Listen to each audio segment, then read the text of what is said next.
Hello and welcome, I am Cameron Flatt, and this is Flattout Truth Movie Reviews. FYI, this is a spoiler-free review, if you were worried about that. To get it out of the way, I have not cared for any of the DC Comics expanded universe so far. Man of Steel is okay, but Batman v Superman and Suicide Squad are both bad movies. I would describe all three as deeply flawed movies with some good parts. Wonder Woman, thankfully, is the opposite.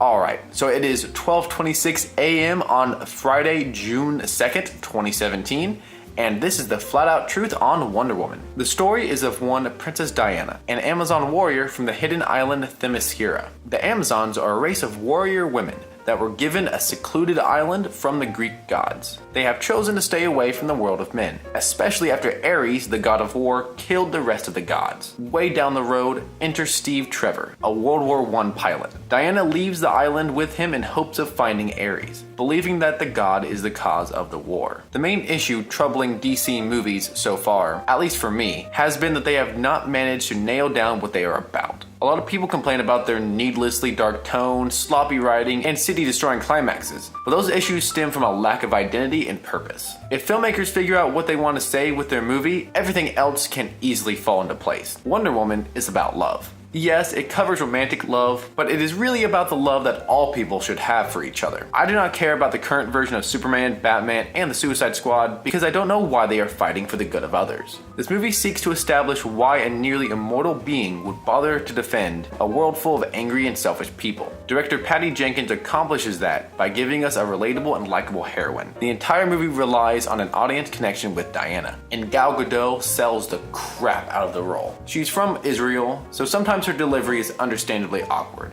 but her facial expressions are her true gift. At any given moment, you know exactly what she is feeling just by looking at her face. And Jenkins takes full advantage of this through her abundant use of beautifully shot close-ups. Gadot's performance also greatly helps the small personal moments, especially those between Steve and herself. Those moments succeed in showing who Wonder Woman truly is and why we should care about her. Chris Pine pretty much plays Chris Pine, but he has good chemistry with Gadot, which leads to a truly heartfelt love subplot. The rest of the cast is fine, but there aren't really any standouts for me. The movie also develops Diana as a hero by making her a convincing action star. Between an incredible moment on a World War I battlefield and a close quarters fight that can rival that room clearing scene from Batman v Superman, Wonder Woman by far has the best action of any DC movie and a lot of the Marvel movies as well. There are, however, some issues that hold the movie back from greatness. Like I said, DC movies are deeply flawed, but with some good parts. Wonder Woman is a deeply good movie with some flawed parts. There are a lot of factors that go into those flaws, but I want to keep this review short and to the point. Primarily, the movie does not always flow so well. While I like a lot of the ideas on display, they are not necessarily presented in the best possible manner. The dialogue quality also greatly fluctuates. Most of the jokes land, which is refreshing for a DC movie, but there are a lot of unnecessary exchanges that only exist to awkwardly and mechanically convey information. The first 20 minutes are almost entirely made up of this, and it gets the movie off to a rough start. I also have some problems with the villain, but that is spoiler territory, so I will talk about that in a different video. Bringing all of this together, and Wonder Woman does have some issues in writing and structure, but the filmmakers' hearts are definitely in the right place. Gadot is a great Wonder Woman, and a surefire action star. The action is blockbuster caliber, but it doesn't outshine the surprisingly thoughtful character moments. We now know exactly who Wonder Woman is, and why she does what she does, which I think will greatly benefit Justice League, because Lord knows that movie needs all the help it can get.